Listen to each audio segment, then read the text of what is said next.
Hey guys, welcome back to my channel. So I haven't done any like dedicated product reviews in quite some time. I don't know, I just kind of got bored with them for a while, and I don't know, nothing really was exciting me that was coming out. So today I thought, I asked you guys on Instagram what's something that you would like to see, and I got a lot of requests for the Cover FX Power Play Foundation, which actually I had already been testing and really loving. So I thought today that I would apply it how I've been testing it, and I'll let you know why I prefer the way I'm about to put it on. And I will do 2 check-ins like I normally do for my liquid lipsticks, so you can see how it's wearing without touching it up or anything like that. There are 40 shades available in this line. I'm going to touch on all the details like I normally do with my liquid lipsticks, shade offerings, price, cost per gram, all of that stuff in my first check-in. So right now I'm just going to show you how I apply this, and I think I'm going to shoot another video today. So I'm kind of getting a later start than I usually would do for these, but I just figured why not do a 2-for-1 in a day.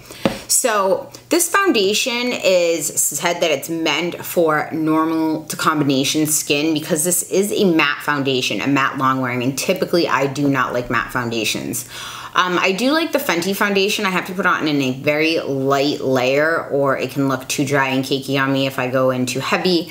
I also like the Kevyn Aucoin Etherealist. That's kind of like a matte foundation. I really do like this Cover FX Power Play, and I'll show you why throughout how it wears. Now for me, with someone with dry skin, I've already done all my typical skincare prep in the morning. If you're curious about that, I will link my most updated AM skincare routine below. I haven't done anything else besides fill in my eyebrows. I have no primer down, nothing else on my skin. So I did get this Tatcha, the Silk Canvas primer during the sale to test. But since I don't normally wear that and I haven't in my other, I'm not gonna do that. I do typically use the Tarte to fill in my piercing scars, but I've actually been using this Origins Original Skin Primer, which I mentioned in my Sephora VIB buying guide. One thing that made me nervous about this was there was alcohol really high up in the ingredient list, and I think that's because it's in an aerosol can, so pretty much as soon as you're spraying it out, it's like evaporating, and it does have this cooling effect. So I'm actually only gonna put primer on half of my face, and I'll put the primer on the half of my face that has the scar because by nature I think some people, this side you tend to like better no matter what, so we'll give it the extra help of the primer on one side and no primer on the other to see if, so you don't have to have this exact primer. I just like it, it's cooling, and there are some oils in here, and it feels just very moisturizing. So okay, on that half of my face.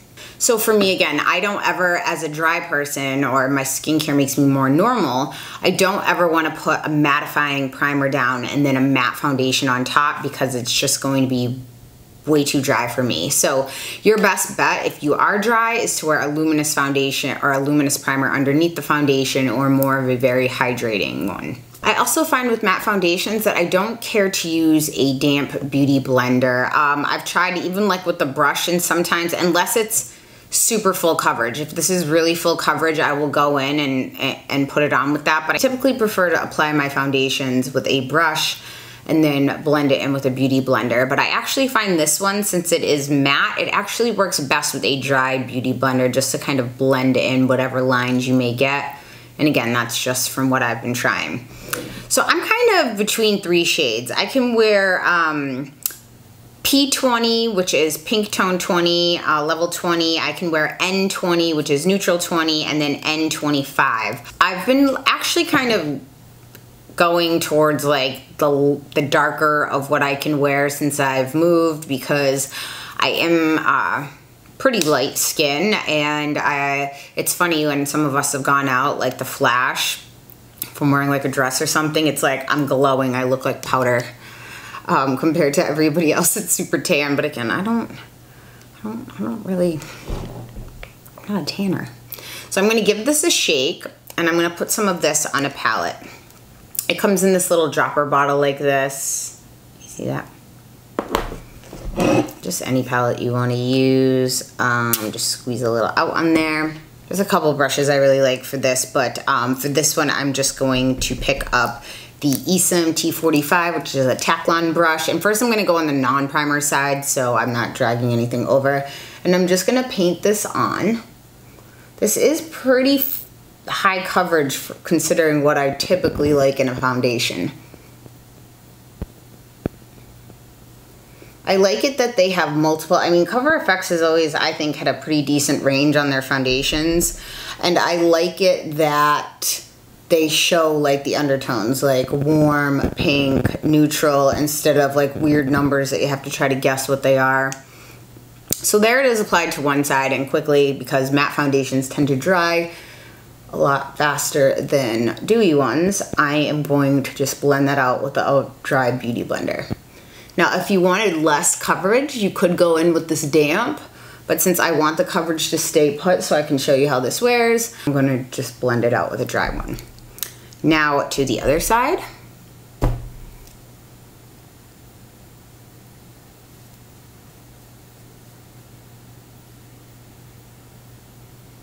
I love this foundation brush. It really just like gives into all the contours of your face. It's just really nice. I've had some before that are either like super short and they kind of flick your foundation, or they don't really put it back down where it should go. Since this one is synthetic as well, it's not eating up any product. And then again, I'm gonna go in and blend in just to get rid of any streak lines and kind of press it into my skin.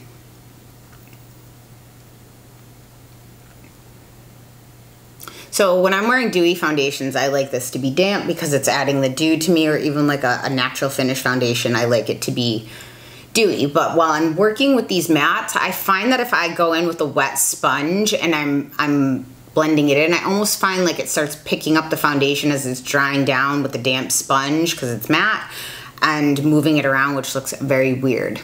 So now I'm gonna look around my face to see if I have any extra spots that need extra coverage. And I always sometimes get stuff along my jaw during hormonal times or super stressed times. I know I've tried different supplements and things like that, but it just always happens. Like a lot of it too is also talking on my phone. Even if I disinfect my phone, I still get it. So I'm gonna go along this area.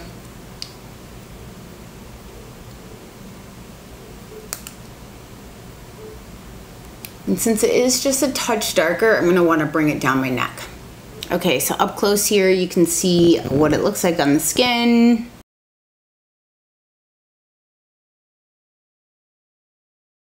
I'm going to go finish my makeup off camera, and then I will come back and show you the time, and then I'll get into the check-ins. Okay guys, I'm back. So I concealed underneath my eyes with a blend of the NARS Radiant Creamy Concealer and Creme Brulee and Tarte Shape Tape in light neutral. I contoured with Kevyn Aucoin's light sculpting powder. I bronzed with Bobbi Brown's Golden Light 01. Blush is Hourglass Dim Infusion, the Coral one. I wanted to come on and show you my eyes. I just have one of the Dose of Colors from the Baked Browns in just basically in my crease and all over my lid, and then one underneath, Cocoa Lashes. And I've been testing the new Kat Von D brow products, and I've really been liking them, which I'm surprised because, not because it's her product, it's because one of the powders has like a shimmer in it, and I thought like in your eyebrows, but it actually gives it kind of dimension. That's for another video. Anyway, I wanted to show you, so this is it completely matte. Now, I went and set underneath my under eyes. I got this Hourglass, the Veil Translucent Setting Powder, and this is really nice because it has like a bit of a glow to it. But again, since I'm already dry, I don't want to set my entire face with powder because that will just make me look more dry. So I'm going to zoom in to show you how my makeup's laying, and I love this. I think it looks really nice. One thing I've noticed too is I love really dewy foundations, but I find on camera they read as more oily than dewy sometimes.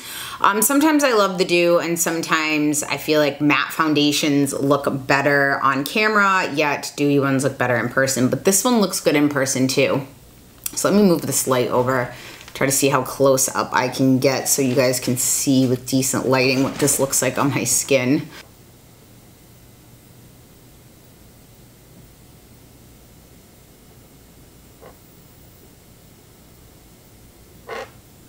Kevin James Bennett in person finally at the makeup show San Francisco, and he told me about this Mustave, I don't know exactly how to say it, glazing lip gloss. This is like a peach color that I'm wearing right now, and I really like it.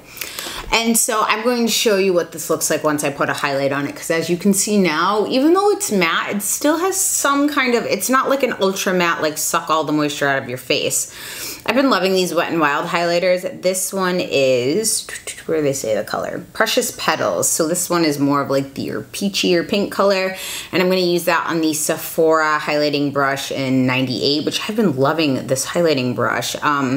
Wayne's 15 was my favorite. I still like the new 15, but I much prefer the old 15, and I feel like I get kind of the same results with this. I think a lot of it has to do with the give on the bristles. See, that looks nice. And so then you can just highlight where you want, and you don't have to worry about going overboard. And these highlighters are super affordable. I've been testing some more drugstore products because you guys have been asking for some more drugstore reviews, and I have some finds that I've been loving. So you guys follow me on Instagram. This amazing graphic artist who I will put down here made Caroline and I into a comic book. So if you can see right here, it is 1:33. I'm gonna check in 4 hours. So same way I do my liquid lipstick reviews. I'm not gonna retouch this. I'm not gonna fiddle with powder or anything. I'm just gonna kind of go about my day doing my normal stuff, touching my face, whatever that may be. And I will come back and show you how it's wearing. Hey guys, it's 5:54. It's a bit past the initial 4 hours. I got tied up doing a couple things. I haven't retouched anything yet, but I was gonna retouch my lip gloss because I have eaten and drank some things, so I didn't. Sometimes even just something as simple as lip gloss can make the look like it, make your look like it has been touched up. But so I just wanted to show you here. Okay, this is worn really well, and this is allergy season, I guess, for everybody. I've had allergies here or there, but nothing too bad. But for the past week and a half, I want to say, I'm sneezing nonstop. My nose has been really runny. So overall, I think this is holding up really well. Right on my jaw where I put my hands a lot, like where I'm resting or if I'm talking on the phone or if I'm thinking a lot, I'll lean up against my hands.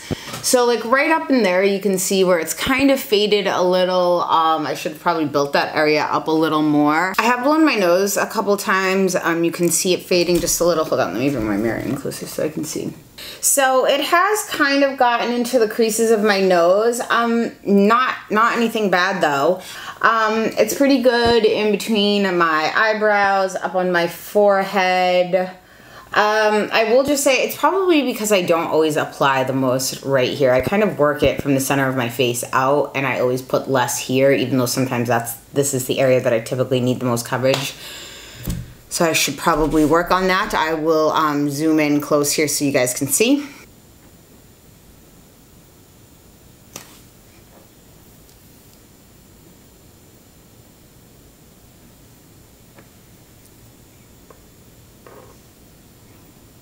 Overall, for 4 hours of wear, I would say it's holding up pretty well, especially being a matte foundation on me.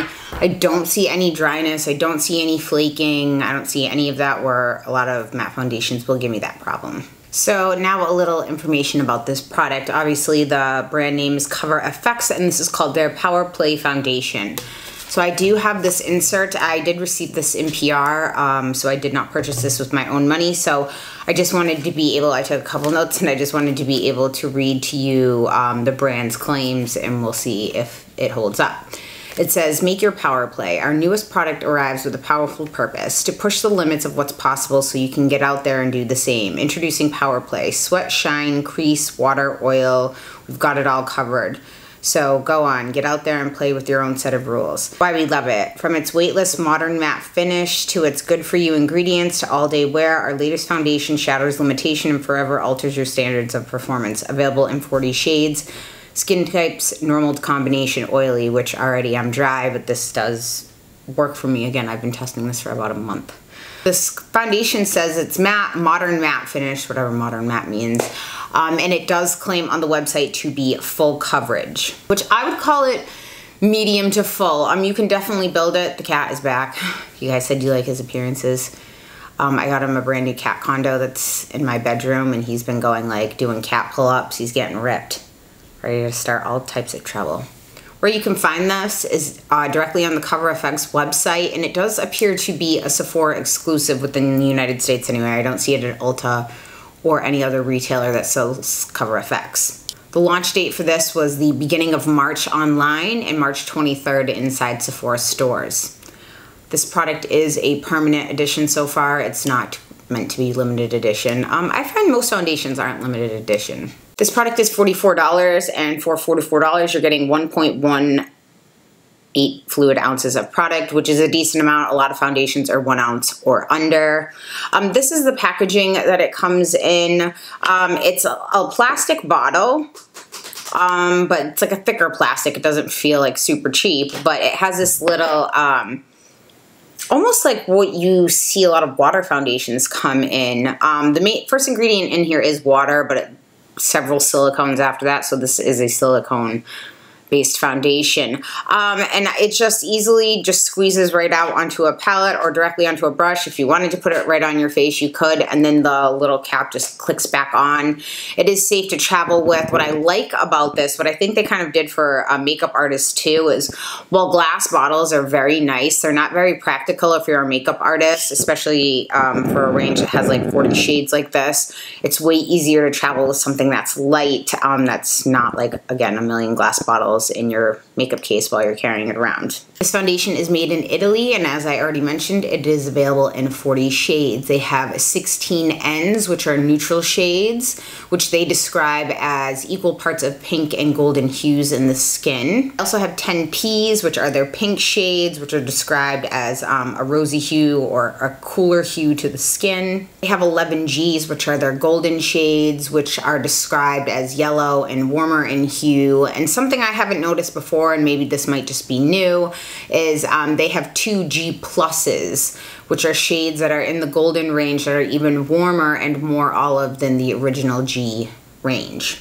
Also, they talk about if you're light, you're going to be 0 to 20, medium 25 to 40, medium deep 50 to 85, and then deep 90 to 120. So as I mentioned, I can wear anything from a P20 to N20 to N25. The shelf life on this product is 12 months after opening. I do have foundations much longer than that. Just smell them, make sure they don't start to turn or separate, keep them in a cool, dry spot.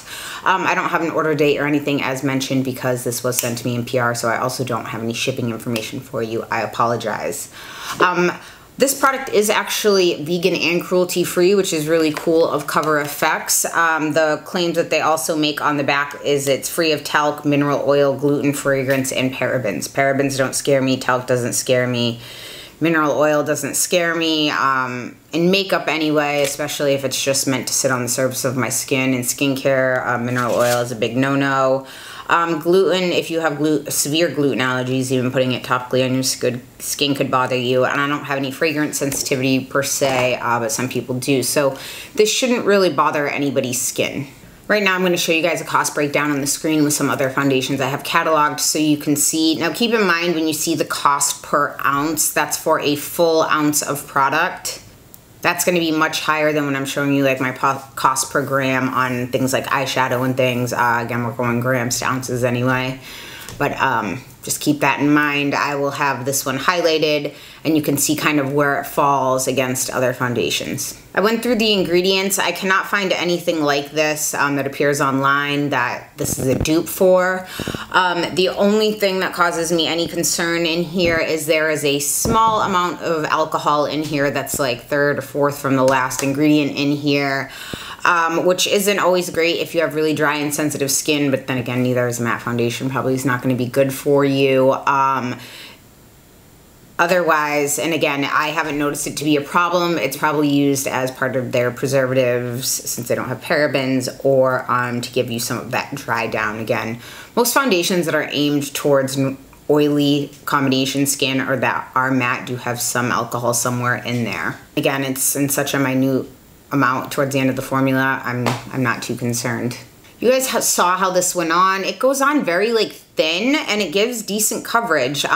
You can build it up, but I don't like to wear really thick. I don't want to walk outside and be able to see my makeup. That's one of the things I do. I have a window over here that I'll always go back. And actually I replaced all the bulbs on my vanity with LED daylight bulbs, so I can really crank them up if I want to get a good idea under my magnifying mirror as well of what my makeup looks like instead of really like warm or soft lighting. So that's all I pretty much have to say right now. So it's 6:09 right now. I will see you guys, actually, since I already have my alarm set up since I was late for the other one to give it a full 8 hours like I do, I will see you guys at 9:30 for my last check-in and to let you know if I would recommend this or not. Okay guys, if you can see, it is 9:47, just a little past 9:30 for a little more than 8 hours worth of wear since I first applied this.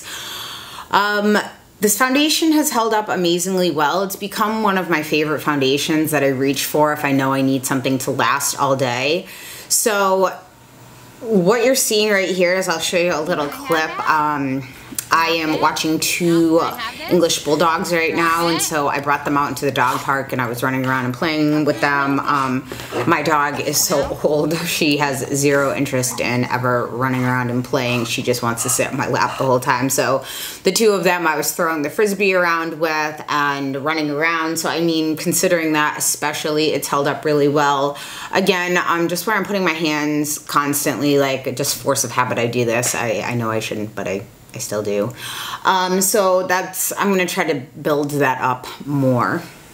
The wear pretty much to me looks exactly like it did at the 4-hour check-in, except I am seeing a little more like oils and dew come through on my nose. I'm sorry, I started my washer machine that's in the hallway like 5 minutes ago. Probably wasn't the best idea before I sat down to film, but I just had to get it done. She drives me crazy. So it's worn away just a little. I can see my like redness on my nose come through, and it does look more dewy, but again, I was running around outside chasing dogs. So put a little clip of that because I sent it to their dog mom so she knows that they're okay and having fun. That dog did not want to give me his frisbee. I kept trying to grab it from him and he was like, nope, can't have it, can't have it. It felt like it was a game of keep away. Anyway, I'll zoom in so you guys can see the wear. You can see right around here, it's a little,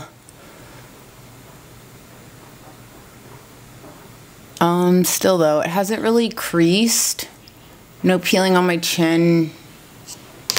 So it is getting late at night. I can't wait to take off my eyelashes and my makeup in general, because I tend to, around this time of night, I like to like lay down and go through my notes or prepare for the next day, and all my bedding is white just because I find that soothing, and I never want to get makeup on it, so I very rarely will ever lay down in my bed if I have any makeup on. So you guys can see how it wears for yourself. Again, my skin is dry.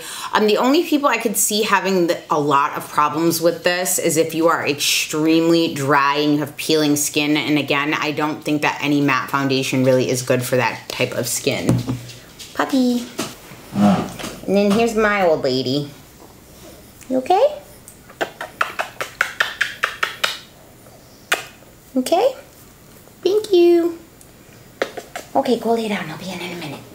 Poor little dog. She is 16 now, and she's completely deaf, and she's losing her sight now, so she just kind of likes to cuddle all day long and sleep. I think this foundation would be good for anybody that is even slightly dry to oily. Again, if you are oily, I would set it with a powder because you can see now the dew that's coming through. But again, this is at the 8-hour mark, and again, me running around outside in the park in the heat. I don't think a primer helped one way or the other. I have primer on this side and no primer on this side, and to me, the wear looks the same. I mean, this, I do have that hormonal breakout that I had right here, that blemish. So that is showing a little more, but like pretty much, I don't think primer did anything for me one way or the other, making it last longer or not. Again, for me, I used to use like 36 primers. I think it's all about just prepping your skin and skincare steps in the morning properly. that goes a long way, unless it's pore filling something. So I do really like this foundation. It's one that I've been reaching for a ton. I think the only people that this wouldn't be well suited for would be people with extremely dry skin, peeling. You always want something that's more moisturizing opposed to matte, because think about matte as just completely being dry down. You want something that's going to have some moisture left in it. But even this, I don't notice a ton of transfer. I don't know, I just really like it. So it definitely gets a stamp of approval from me. If you guys have any questions, comments, or concerns, please leave them in the comment section down below. Thank you so much for tuning in, and I will see you next time, guys. Bye.